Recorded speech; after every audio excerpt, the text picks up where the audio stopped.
కార్యక్రమాన్ని ముందుకు తీసుకువెడుతూ నేటికి 5వ రోజుగా భాగవత సప్తాహంలో శ్రీకృష్ణ అవతార ఘట్ట సహితంగా శ్రీకృష్ణ లీలలతో మనం కార్యక్రమాన్ని పూర్తి చేసుకునేట్టుగా కార్యక్రమాన్ని ముందుగా అనుకున్నాం.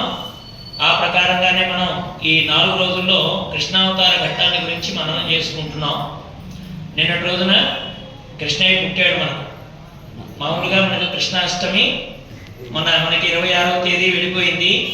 కానీ మనకు ప్రవచన రూపంలో భగవానుడు నిన్నటి రోజున మనకి దేవకి వసుదేవుల గర్భాన్ని ఉదయించాడు.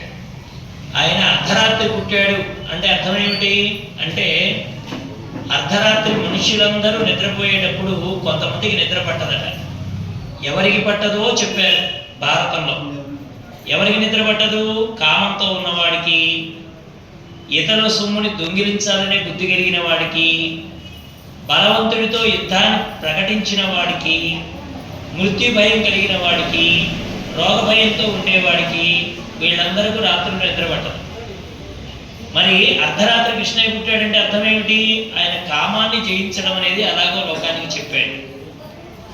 60,000 మంది గోపికలతో ఉన్న మనకు 16,000 మంది గోపికలు, దాన్ని 60,000 కొంతమంది చెప్తూ ఉంటారు సంఖ్య. 16,000 అని ఎందుకు చెప్తారు అంటే, మనకి భగవంతుడు షోడశ కళా పరిపూర్ణుడు అంటే 16 గుణాలు కలిగిన వాడు. ఈ 16 గుణాలు కలిగినటువంటి పరమాత్మ ఇక్కడ సహస్రార చక్రంలో గురుమూర్తి 1000 కళలతో వెలుగుతూ ఉంటాడు. 16 × 1000 ఎంత? 16,000 అంటే 16,000 గోపికలతో స్వామి ఈ విధంగా ఉన్నాడు అంటే అర్థం ఏమిటంటే, పరిపూర్ణమైనటువంటి గురు అనుగ్రహం కలిగితే తప్ప భగవతత్వం కృష్ణతత్వం అనేటువంటిది మనకు అర్థం కాదు.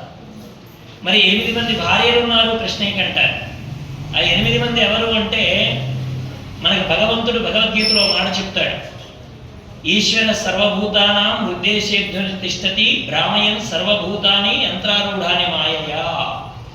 అర్జున, నేను ప్రతి వారి హృదయంలో పరివేష్టితున్నాయి. ఎలాగైతే ఒక యంత్రాన్ని తిప్పేవాడు ఒకడంటూ ఎలా ఉండి తిప్పుతూ ఉంటాడో, అలానే నీ ప్రజలందరిలో ఉండి వాళ్ళని కదిలిస్తూ ఉండేవాడిని నేను.